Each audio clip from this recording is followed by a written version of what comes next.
Hello, hello, hello. Hooligan Soccer Podcast, FA Cup third round special rather than the game weeks that we traditionally have. Here as always with the Qooligan and myself, Gary Stryker. Hello, the Qooligan. I'm blinded by the light. Excited for FA Cup territory now. January, obviously, this is when things get exciting and these new cup competitions come into play. So we've got a special today, just focusing on the FA Cup.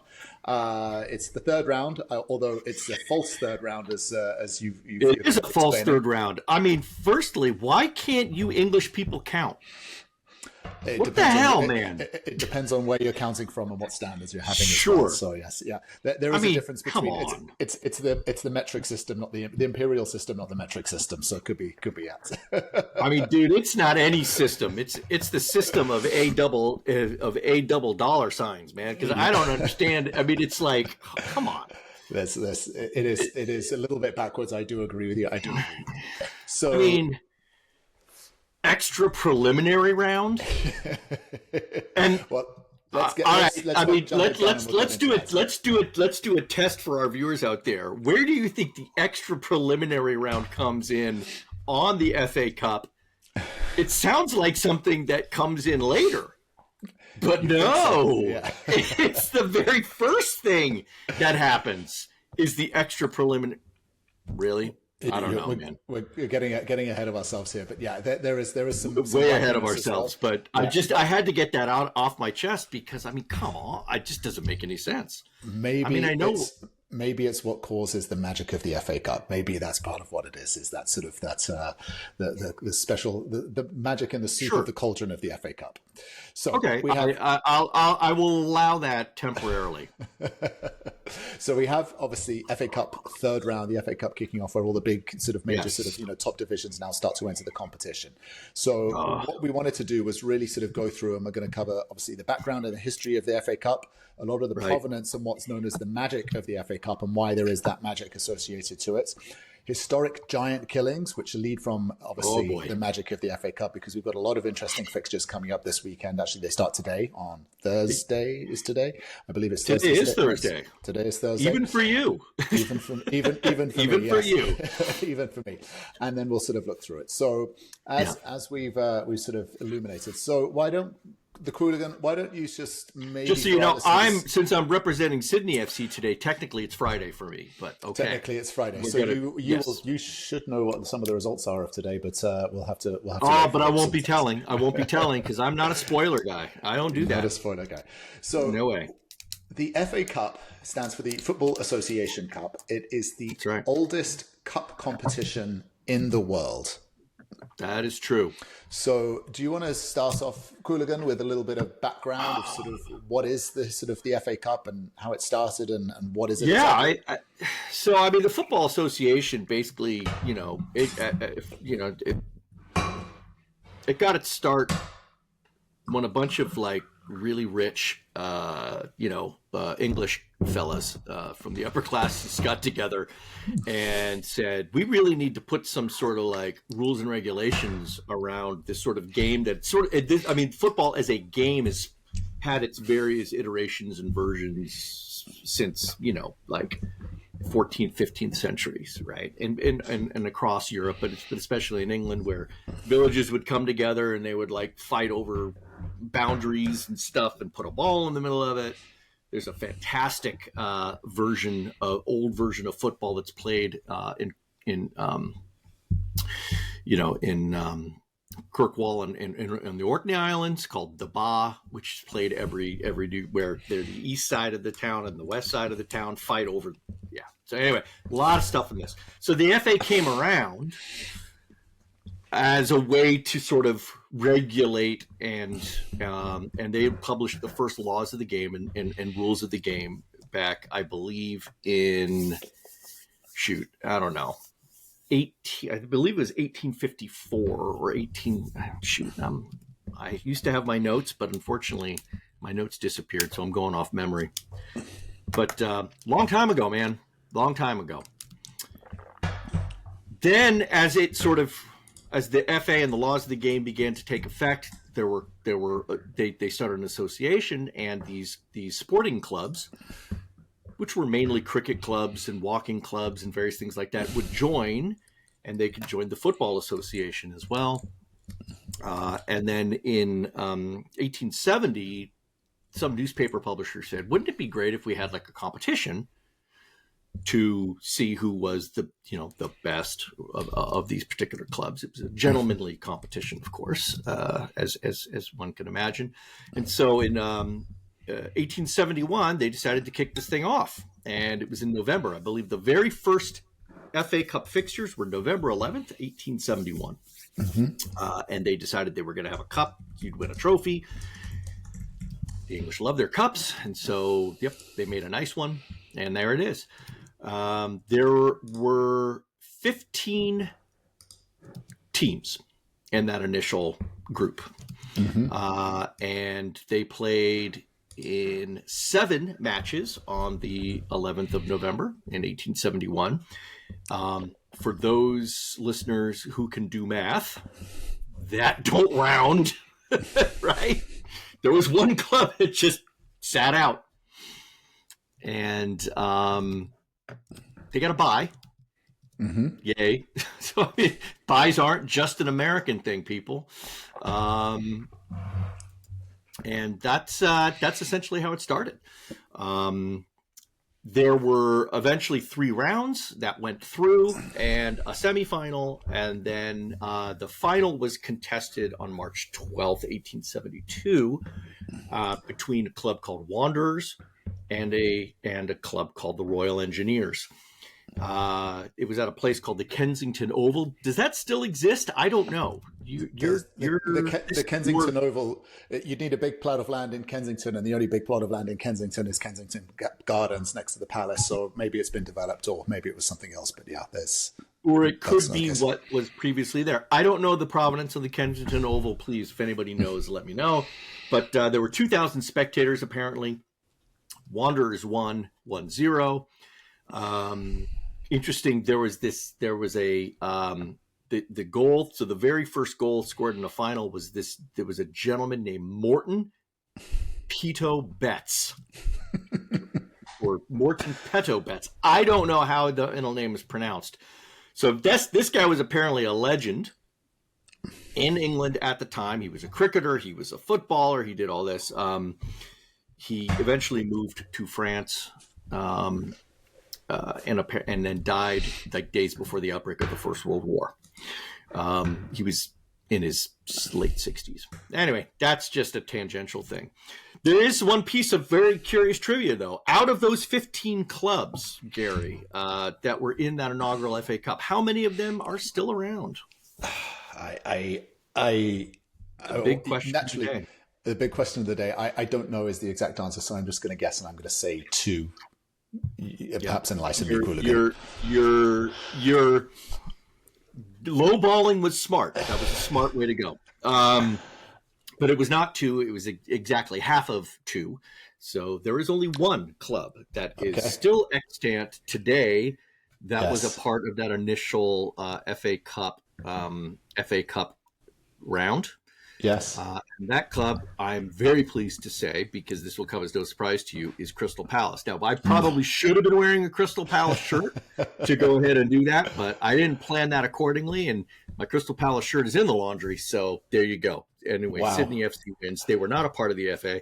But no, now, mind you, there's some controversy, depending on which pronunciation you want to go with, as to whether that Crystal Palace is the same as the current Crystal Palace. And while they were technically different clubs, many of the members and the founding members were the same.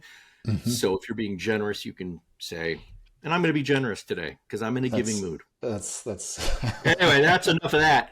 History of the FA Cup. That's where it all began. Fantastic. So you've got a cup competition that has essentially been running for 154 years. I think there were some interruptions during the wars, right? When they had to close it for the World Wars. They did not occur during the wars. They didn't occur then. Right. But so for 154 years, you have this cup competition. And From that, one could say that the club competition was between England and Germany, and England eventually won. There were some rough years where it was not clear exactly what was happening, but yeah. There was a Super Cup. There was a Super Cup that was played in the 1940s. It certainly was momentous, that's for sure.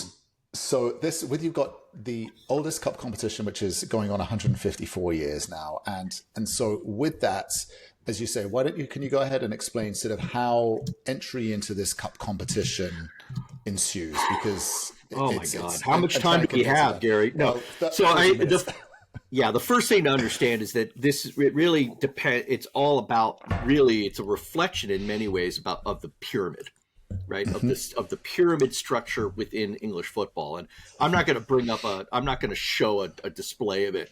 I probably should have printed it out and put it up in front of the screen, but I mean, needless to say, it's a complicated system where you've got a lot of clubs at the bottom. Mm-hmm. And then it just sort of slowly narrows its way down until eventually you hit the pinnacle. The tip of that pyramid is the Premier League, which is what we normally follow and what most people around the world follow. That's the highest level. In theory, a team at the lowest level can, over time, work its way up into the top flight. Mm-hmm. The English system is a merit system. It is based on promotion and relegation. And so at the end of every season, a certain number of clubs who are at the top of their division move up, tops at the bottom get relegated down. And so there is, in a way, it's, there's always some freshness coming in and some other things going down. So it's kind of, it's really novel and really a lot of fun, unless you're on the relegation side. That sucks. But that is how it works. And so for the FA Cup, what they do is they start by having all the teams at the bottom. One thing I should note, because this is important, the top four divisions within the pyramid are known as league teams. This is important, right? So you have the Premier League, the Championship, Division 1, Division 2, right? Bingo, you got it. And those are league teams. Everything below that are non-league teams, just in general. And there's some distinctions between those as well, but we're not going to get into that, all right? It's, those matter to those particular clubs, but, there's the national leagues, then there's then there's regional leagues, then there's so anyway, you start all the way at the bottom, level 9, right? So level 9 of the pyramid, and they basically just play each other. This is single elimination. There's extra time, and it goes to PKs otherwise. But you go ahead and you do that, and eventually all of these clubs, through the process of elimination, make their way in through all of these incredibly named rounds, such as extra preliminary round and various other preliminary rounds, and then qualifying rounds, and then everything else until it gets to the first round of the FA Cup proper. Mm-hmm. Now, that's where it gets fun. The first round of the FA Cup proper started on Saturday, November 2nd in 2024, right? Yep. And there were 124 clubs in that. But to go even further back, the first air quotes round, aka the extra preliminary round, actually started on August 3rd. They start right at the beginning of the season, don't they? Yeah. Right at the beginning of the season. It's like there are probably teams that didn't even have a league game. They probably hadn't done much more than just, knock the ball around the pitch a couple of times, and all of a sudden, boom, you're in the FA Cup extra preliminary qualifying round.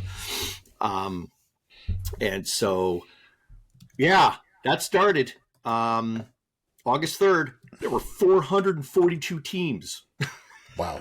Gary, 442 teams just in that one round that got those are 221. Non-league all teams, non-league. Of course, non-league. So these are the non-professional teams or the semi-professional or sort of, These are non-professional with a bullet. Yeah, Gary. non-professional. I mean, this is like this is your local team coming around. Nobody's getting paid. Yeah. If they are, they're getting paid in beer. Yeah, I mean, you're paid in fun. pints. You're not paid in, right? Maybe if you're lucky, you'll get some chips with it. Yeah, I mean, that's if you're lucky, and depending on where you're playing as well, right? So I think the thread here is that really any team, there's basically kind of like not too dissimilar to golf in a way where there's an open sort of entry where anyone can enter into it, any team can enter into it. There'll obviously be some degree of sort of some levels of standard, but any team can pretty much go into it. And then in theory, because it's a cup competition and a knockout, and as we know about cup football and knockouts, anything can happen. You just never know. Is you get into these situations where when it comes time for the third round, so when the league team to come in, particularly the Premier League, the Championship come in, you suddenly have these situations where you have these what are known as these minnows, these tiny little teams that you've never even heard of before. Sometimes, and then they do a draw, of course, they do the sort of standard draw, and sometimes you get the luck of the draw where you suddenly get sort of these top level Premier League teams getting the Arsenals, the Chelseas, the Man Uniteds, the Liverpools and those guys suddenly draw against these tiny little sort of non-league teams that you've never even heard of. And so to give you an example of some of the fixtures that are coming up this weekend, I think some of them are jumping out. You've got Liverpool playing against Accrington Stanley. Okay. Yes. Accrington and Stanley. They're from the Liverpool region as well, which is interesting. I don't think they've ever played, or if they have, many, many years ago. But you've got all of a sudden, if you're playing for Accrington Stanley and you're a non-league player, and again you're part-time, so you're probably working as a policeman or a cop or as a postman or as a butcher. These stories that they have. That's Accrington's League Two. Those guys are all pro. They are League Two. Okay, no, they're all pro. They've got no. All League Two players, they're doing this full time, man. No, this is not. Just not paid. This is not. This is. Let's be clear. League Two. These are all. This is all pro. They might have some other side gigs but they're in it. They're in it for real. They're in it. Thank you for correcting me. So my mistake. But even in that concept, right? If you're playing an Accrington Stanley player on Saturday, you're going to go and play at Anfield against the Liverpool team, and this will probably be one of the biggest days in your career and absolute highlights. Dude, that's magic. I mean, that's. Imagine you get to go to Anfield. You get to go into that visitor's dressing room and play on the pitch. Yeah, that's awesome. That's awesome. And so there's a bit of a duality to this, right? Because all of a sudden you get this situation where you get these non-league or lower league teams playing against these absolute giants, and so there's a number of interesting dynamics on a number of different reasons. I think on the individual level, you are playing. In some cases, you are playing against a team that is just you're a boyhood club or you've supported or you've always wanted to play for. So that's sort of something there. So it's kind of a motivator and an incentivizer for the sort of lesser teams, because you suddenly up your game and say, hey, if I play well, I could get noticed, I could get featured in the newspaper, on TV or something like that. Totally. For the lower league club, also what it does as well is it's a big cash injection as well. So ideally, if you're the small team, you want to go and play at the big teams because you get all of those gate receipts, you get the TV money, you get obviously sort of various cuts as well. So there are cases where it's like this competition has actually been clubs on the brink of bankruptcy, and they've got a big draw in the FA Cup, and they've just had a big cash injection beyond what they'd probably make in an entire season just from one match. So that's also sort of very interesting. I mean, in the third round, the gate receipts and all that other stuff. I don't know exactly how that's all going to get divvied up, but I mean, you get 20. The loser in the third round gets £25,000. Yeah, that's just for entering, as I say, and then there's the gate receipts. That's just for showing up. That's just for showing up, right? So again, showing up. If you're a non-league team and you're playing your players in pints and cornish pasties or whatever it is, suddenly to get 25 grand as well, all of a sudden there's going to be a bit more cash sort of raining around, which is a wonderful, wonderful thing. And that's on top of the fact that you've already cleared the first round and the second round. Yeah. So having cleared the first round and the second round, you're adding an additional £120,000 just for those wins. There we go. So you're all of a sudden looking at nearly 150,000 quid. That is nothing to shake at, man. That helps. That helps any club. That helps any club just go right. Exactly. Here we go. And so you've got these instances where you have these effects. And so, as I say, there's some other games as well. I think is it Spurs are also, we looked at this as well. Spurs are playing against. This one's exciting. And Tamworth, Yeah, Tamworth. But this is exciting for other reasons too. Mm-hmm. One, Tamworth are a true non-league team, right? Mm-hmm. So they are in the 5th division in the National League. And so that is a league where you're going to get paid to play, but a lot of players supplement their income doing other things, right? And so anybody who's ever watched the documentary Welcome to Wrexham knows they did some exposés on some of the players that were working when Wrexham was down in the 5th in the National League. In the non-league, there were people who were supplementing or were doing their own house repairs because they just this is a big thing. Tamworth got lucky, and they're hosting, and that's where it gets interesting. So Tottenham have to travel to Tamworth, to their stadium, which has a capacity, I think, of 4,700 people. Standing room. That's standing room. That's no seating, right? They've got seats, but that's cramming everybody in. And it's called the Land Ground. Yeah, that's what it's known as. Their stadium is called the Land Ground. Oh, is it? Yeah, the Land Ground. Oh, well, let's see if they can make shepherd's pie out of Tottenham then. I mean, really, that's I do like me a shepherd's pie, but and so this is one of those things where you got a team playing at home. You've got a team that's traveling. It's going to be cold. It's going to be wet.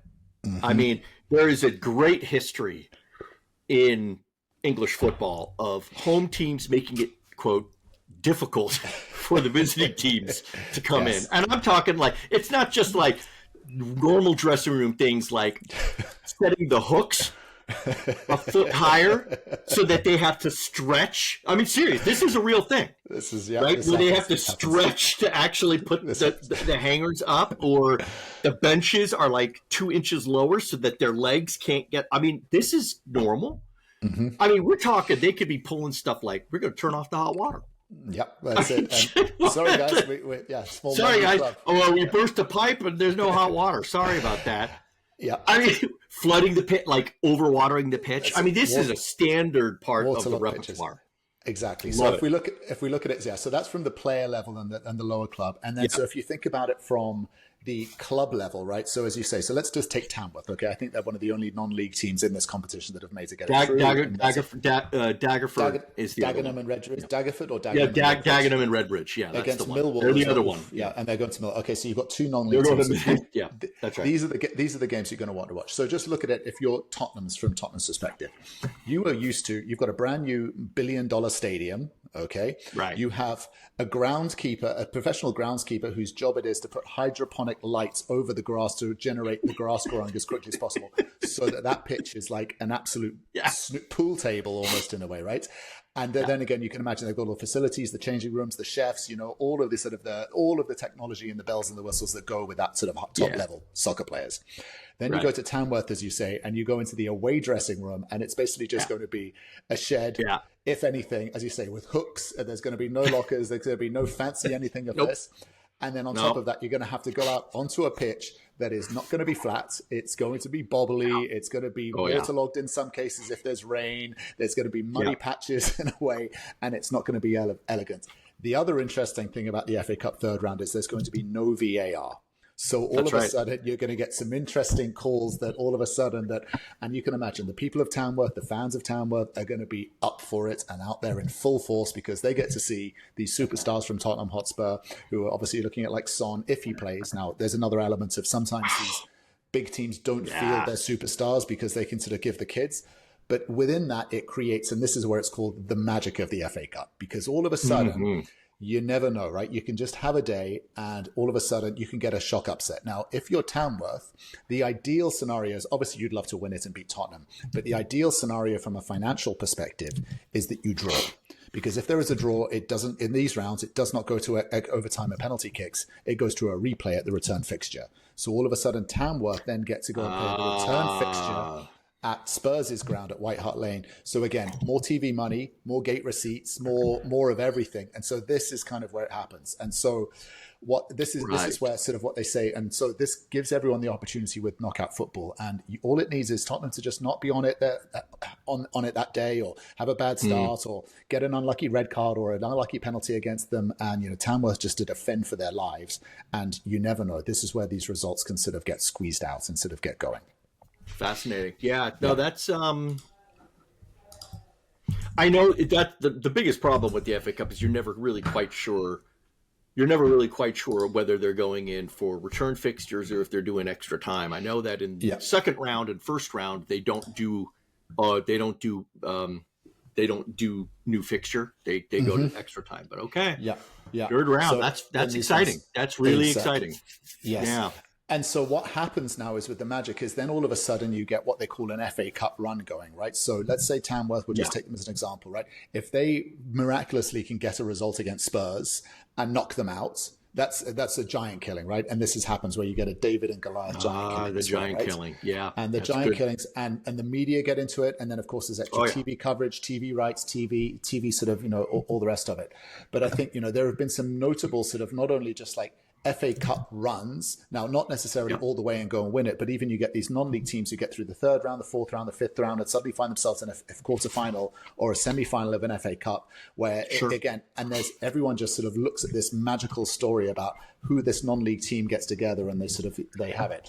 I remember specifically, I think it was 2010 or 2011, there was a team called Crawley Town, or Crawley United, I think they were called. And I think during the event, they went all the way and they beat sort of all the rest of it. And they ended up going against Manchester United. And I think they lost to Manchester United, but they made it all the way to the fifth round. And there have been these other cases where you get these lower teams. So again, you can make it all the way to the fifth round and everyone gets behind you and starts watching you. It really is magical. Yeah, the most successful non-league team was Lincoln City.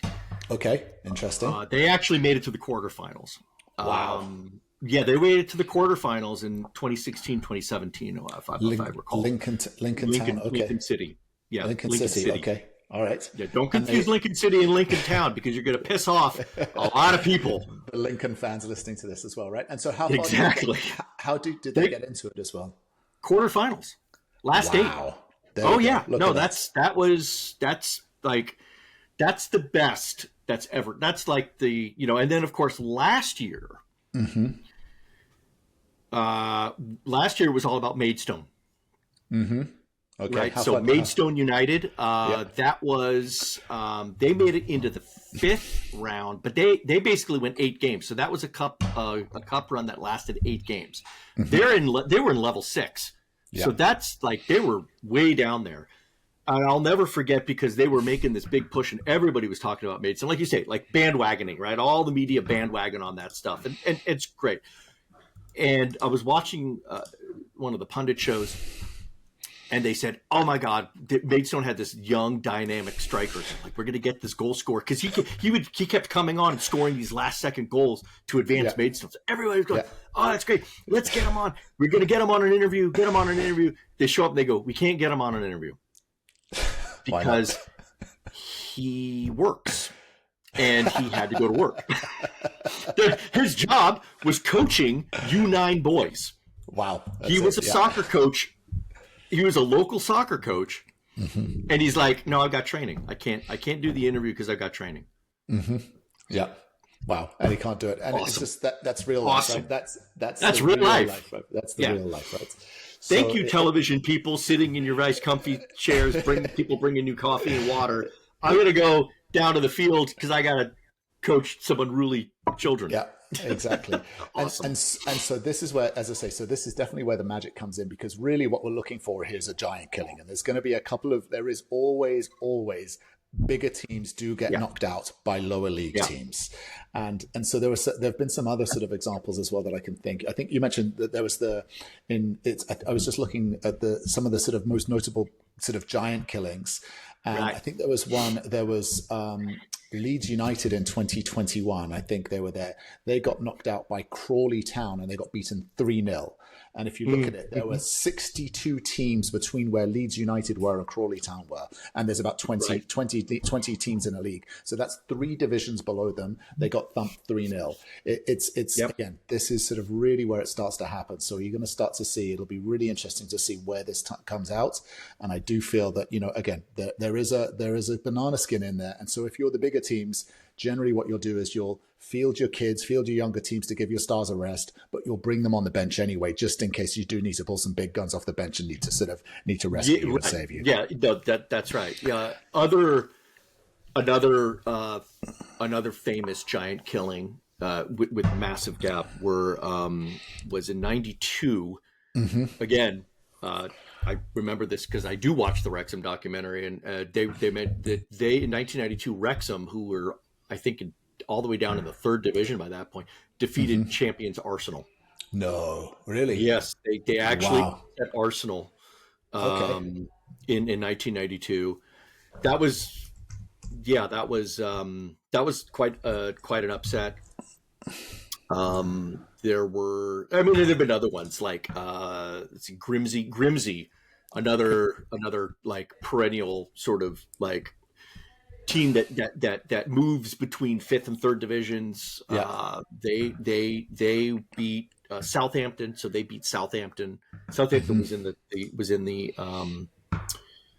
they were in the Premier League at the time, but they were the Grimsey was all the way down in League 2. So that was a 4th division beating a 1st division team. Okay, Southampton was on top of the division still.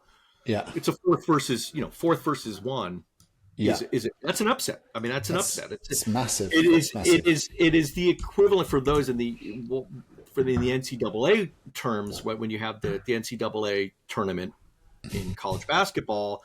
That's like the equivalent of a 14, 15 seed defeating a number 2, number 3 seed, right? And that's unusual. Yeah. That just gives you that dynamic. Yeah, exactly. And so the expectation normally is these big clubs will obviously go and just absolutely roll over. So again, in Spurs' instance, now they're playing against the non-league team of Tamworth. You'd expect Spurs, even particularly a mixture of their sort of, their younger kids and their reserve team players, to just go and completely roll them over. But again, as the saying, you never know. You would. Know. And I still think it would be the penultimate definition and expression of Spursiness would be to go to Tamworth and lose. After beating Liverpool yesterday, they go and lose to Tamworth, right? Right, exactly. and it is almost so incredibly poetic it could happen. That's the beautiful game, hey? The beautiful game. It is. Yeah. And as we were discussing, is Ange ball, as we call it, or we'd like to call it suicide ball, because it either pays off or it doesn't in a big way, right? And you get humiliated. So that's the magic. And then, of course, as you go through, then obviously generally the knockout phase is obviously sort of the pool of teams obviously whittle down, and then you get to sort of, the 4th round, the 5th round, and then you get the quarters and the semis. And then, of course, that's why, and then getting to the final. And then this is the other thing, is the final is played at Wembley. And Wembley is obviously sort of, the tradition is like the home of football. It's like the sort of the hallowed ground of sort of soccer, because obviously it's the home of the Football Association, and it's where obviously sort of, football, sort of the rules of the game were actually put into place and implemented. And if you go anywhere around the world, all the Brazilians, for example, all want to go and play at Wembley. Everyone wants to play at Wembley because of the sort of the provenance of obviously that stadium. So we've got, so the idea is there will be, and it used to be that the semi-finals were also, semis and the quarters, I think, are played at Wembley as well. So again, if you can get a bit of a run, even if you're a lower league team in the 2nd or the 1st league, 1st division, you can then actually go and play at Wembley as well, and that will definitely be one of the highlights in your sort of career, right? Yeah, that's certainly a feather in your cap. That's for sure. Yeah. So for the big teams, you look at this as kind of, it's a bit of a frustration, and it sort of disrupts sort of obviously all the action in terms of the league activity and sort of all the other things going on with the European competitions. But then, and as you say, so if you're Liverpool, your games and sort of like your run would have been like Tottenham, and then you've obviously sort of got all these Champions League games coming up. But in the middle of it, you've got Accrington Stanley in the 2nd division as well, that you just have to go and sort of hopefully not sort of get undone, because again these lower league teams just again up level themselves, and sort of the lower teams don't perform, and there's a whole bunch of other areas going on. And I Liverpool's going to play the kids, right? They're going to play a lot of their academy prospects. They'll put a couple of, but will Van Dijk be taking the field? Probably not. I doubt it. Quansah will start in his place. Yeah. Well, Salah probably doesn't start. No, Salah doesn't. No, I don't even know if Salah. I don't even know if you roster Salah. I'll be honest with you. Yeah, you just give him a break as well, and just say, look, we've got some games. Yeah, and you say they have enough. And I imagine, I wonder if Trent will play. I know it's interesting. Yesterday, Connor Bradley started instead of Trent, and then Trent came on. So I imagine Connor Bradley probably starts. And so again, you give the kids a chance to play, you've got Tsimikas who can go in there on that wing, right? So these FA Cup draws are when a lot of these sort of backup players suddenly get to jump up to the forefront. Mm-hmm. They get their opportunity to shine. You get some of these other younger kids the chance to get them a little taste of the first squad life. Yeah, it's good. It's a good thing. And obviously the big thing is the difference in terms of the leagues or the number of positions between the two clubs, right? So we talked about Liverpool, their Premier League Tier 1 against Accrington Stanley, who are in the second division. So that's 4 tiers. They're Tier 4. So there's 3 leagues between them, right? And sort of that will be an interesting one. Just some of the other notable sort of ones to sort of look out for is basically look at, you do get some instances where you do get 2 top teams head against each other in the third round. And that's a good thing if you're a lower league team. Because and by the way, Accrington's not even just in the 4th division, they're 17th. Yeah. So fighting relegation, yeah. So. No, they're not fighting relegation, but they're kind of at the bottom. And that doesn't mean that, and they're going to have to play in their away kit because their home kit's red. So that's it. So they lost that battle too. That's it. So some of the other sort of notable sort of possible shocks and sort of the big chasms in sort of differences. Yeah. I've got Everton are playing against Peterborough United. So Everton that one's interesting for a whole other reason, though, Gary. Yes, there is. That one's interesting for a whole other reason. So, you want to tell? You want to tell it? You want me? No. So, go ahead. No. Let's just keep stumbling over each other. It shows our lack of professionalism. So Everton's style is not to go and attack and score. It's just to defend for dear life, and then hopefully they can run up and snatch a win. Now, I don't think they're going to take that approach in this. I think they're going to go and lean in. No, you got to go on the front foot here. Here. But so if you're Peterborough, you're going to do an Everton to Everton, which is, guys, we're going to park the bus, we're going to absorb them, we're going to try and play some long balls and hit them on the counter attack. That's probably going to be their approach, right? But really, all anybody wants to see is the Battle of the Youngs, which is so Ashley Young. Okay. Right? Yes. Ashley Young plays on Everton. He's 38 years old. I missed this story. Well, guess where Ashley's son Tyler plays? No, really? Yes. Wow, you didn't even back channel with me. That is incredible. What a find! Wow, the Qooligan. This is so Tyler Young, 18-year-old Tyler Young, is rostered for Peterborough and has played time. There is a chance that you could see a father-son on opposite sides play against each other. That is amazing. And people have been talking about it. And I could see, depending on what happens in the game, you could see that happen just to make that history. There have been a lot of occasions where there have been fathers and sons that have played either as players, managers, this, that, and the other thing. But I don't believe there has ever been one where they have played on opposite sides. That is highly unusual. If you're the Peterborough manager, you play him, and then you hope that Sean Dyche plays Ashley Young as well. Just so that, again, the magic of this, the magic of the FA Cup. And it's also one of those things where, depending on the circumstances, you could see a scenario where Everton's up 4-0. Yeah, they put Tyler on, and that is one of those things where they just kind of like, listen, they're all on the same side. Guys, all it takes is an assistant manager going in and saying, "Hey, buddy, yo, Sean, let's make it happen. Dicey, come on, let's do it." Dyche looks across at the Peterborough manager and looks at him and says, "Can we do it?" Give a little nod. They got a little hand signal, right? Yeah.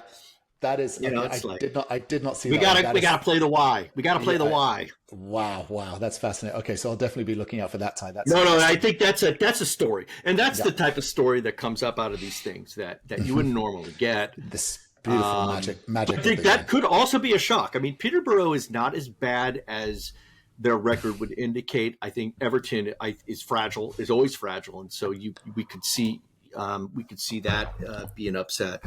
Mm-hmm.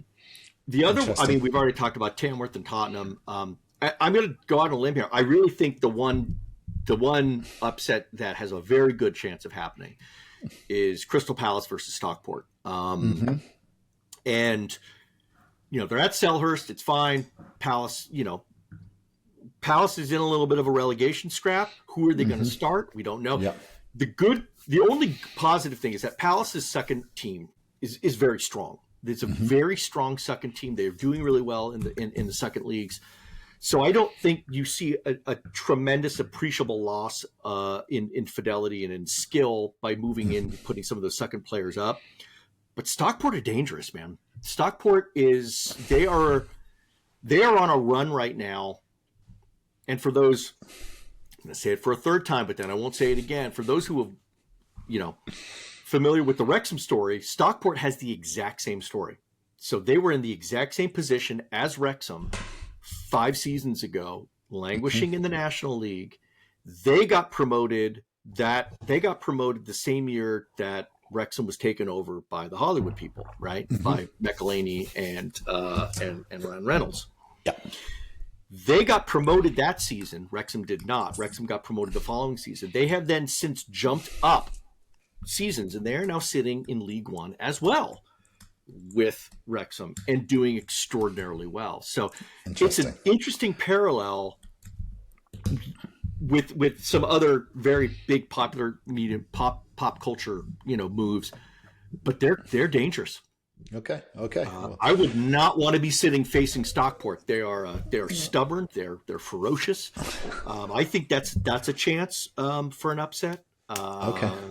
I do think, when you're looking at big chasm upsets, I mean, Crystal Palace is at the bottom of the Premier League. Stockport's at the top of League One. There's not that much difference between them, but the other big gap games that we need to watch are Newcastle. Yes. Playing Bromley, right? They're playing Bromley. Fourth tier, so second division. Exactly. So they're all the way down in League Two. And then Chelsea's playing Morecambe. Or Morecambe. Morecambe, yes. Morecambe, yeah. Right? Yeah. And so, Morecambe have one of the best crests around. They have a shrimp. Okay, they're the shrimps. Okay. So I love it. The shrimps, Gary. It could not. Chelsea, if the Blues fall to the Shrimps, you will never hear the end of it from me. I will bring it up on every podcast from now through June. The Lions against the Shrimps. Yeah, the Chelsea Lions stand for the Chelsea Lion against the Morecambe Shrimps. This is. Seriously, how much better does it need to be? Given Chelsea's form, that could be a giant killing right there. Right, there could be an absolute possibility there. Could be, sure. But again, it's this. We talk magic. This is the magic. This is the magic. And this is the possibility. Magic. Yeah, Absolutely. There's another interesting one as well, which I think is probably worth calling out, is Manchester City. Now, obviously, we know Manchester City's wobbles. They are playing against Salford City. And do you know who is who are the cohort and the owners of Salford City? You better believe it. You better believe I know. Salford City is owned by 5 former Manchester United players. Mm-hmm. Yeah, the class of '92 own Salford City. And so they've also not too dissimilar to the Wrexham story. And again, I think they did it actually kind of before it was trendy, before sort of the Hollywood crowd did it with the Wrexham team. But they also took Salford, bought them for pennies, and essentially sort of, put some investments in them and got them now into the second division. What is the second division? And so now you have the Manchester United class of '92. Well, they're in League Two. They're in League Two. Yeah.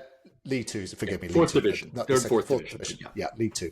It's called League Two. So you have the 2 Neville brothers, you have Paul Scholes, you have Nicky Butt, Ryan Giggs, and I think also David Beckham also has a stake as well in Salford City as well. A small stake. He's focused on sort of other his other teams. He's got bigger clubs. He's got bigger clubs to manage. And they're playing at Manchester City. So you can imagine all of those Manchester sort of United boys are like, guys, obviously boys day out, we're going to the City ground, we're going to Manchester City, we're going to the Etihad, and we're going to watch this one. And look, the expectations are they'll probably get rolled over and hammered. But again, you never know. You never know. And again, this is another one of those occasions where Salford is inside the greater Manchester area, right? So this is not just a battle between Manchester City and small little club Salford. This is a local battle.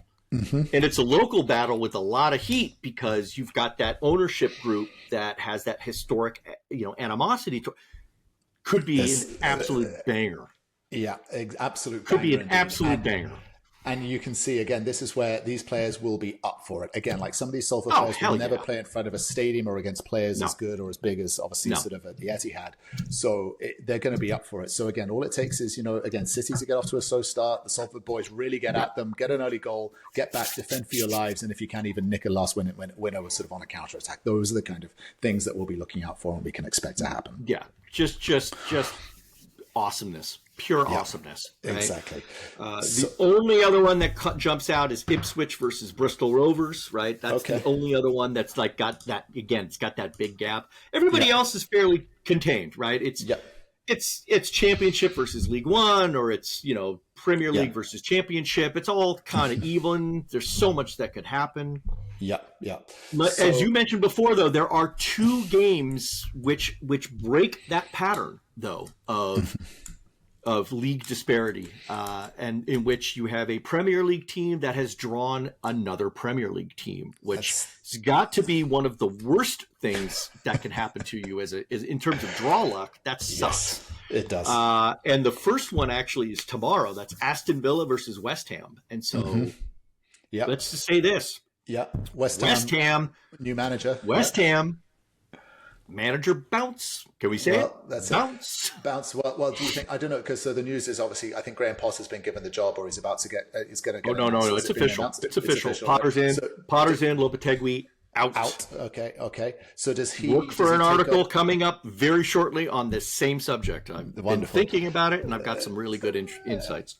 Yep. And then the other Premier League sort of showdown is you've got Arsenal against Manchester United, which has been like that. I've seen cup finals with those two teams go against each other. Absolutely. So that is also going to be a fun one. Now you do get that's a classic that just got rolled down to the third round. It's awesome. This is the kind of thing that can pile some pressure and actually can destabilize a bit of a run. Now I know Amorim got is under a little bit of pressure. Does he say, guys, well, this is the bounce we need, and we're going to put the A players out and just go and attack Arsenal, or do you play the kids and say, let me have a look at you, and we're not going to worry about it too much? This will be an interesting turnaround here as well. And I'm really, really, really concerned for Arsenal, because I bet you it's a different ball. It will be a different ball. It will not be a Premier League ball. It's not going to be a Premier League ball. Don't they use Umbro, I think, still in the FA Cup as well? I mean, frickin' Arteta's going to lose his mind. Yeah. It's oh my goodness, look at this. Nope. Mitre. Who do they use? They're using a mitre. They're using a mitre ball. Oh my god, they're using a mitre ball. Yeah, just check this out. Oh, wow, there we go. There's another article as well, so we could. I have a feeling. Arteta's balls. Oh my god, I love it. That's so. Yeah. That will be an interesting. There's going to be a giant killing there, obviously, but which one and which way it goes, it will be fun to see. It's a battle of the giants, and one of them's dying. So one of them's going down, because there can be no real draws.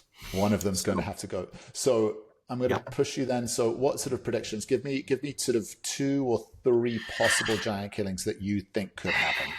Well, I've already given you one. I really do think that the Stockport County Crystal Palace has the greatest likelihood of occurring. I hate to go up against my club, but I'm looking at it and I'm like, wow, that's one that really, really, really could happen. Mm-hmm. The only other one that I see, which and you're gonna think that I'm absolutely mad here, Gary, is I think Nottingham Forest could drop to Luton Town. Yes. Well, okay. I mean, best form in the now, mind you, that's not a giant killing in the sense that Luton was in the Premiership last year, but this is a Division clash, right? Nottingham Forest have been on an absolute tear. And there's going to come a time where that comes to an end. And it could be here, right? Let's just say that has a very good chance of happening. Yes. And then I don't see Leeds losing to Harrogate. Leeds is way too strong right now. I really honestly don't see – I want Tamworth to beat Tottenham. I don't think it will happen, right? But I'm looking at this objectively from a realistic perspective, right? Crystal Palace is my biggest one, and then the second one is Hull City dropping to Doncaster Rovers. Wow, that is the clash of the Midlands. Yeah, that is a clash of the North. That just saying, that's it. Yeah. And again, Millwall versus Dagenham. I don't think Dagenham have much of a chance against Millwall. Not at Millwall. If they were at home, I might give Dagenham an edge. Right, yeah. I might give Dagenham an edge there, but they're going into Millwall, which is a very difficult place to play. Yeah, right. That stadium is extraordinarily unfriendly. So it is. But those fans are absolutely notorious for their They have a reputation. Yeah, they have a reputation that is there. Yeah, interesting.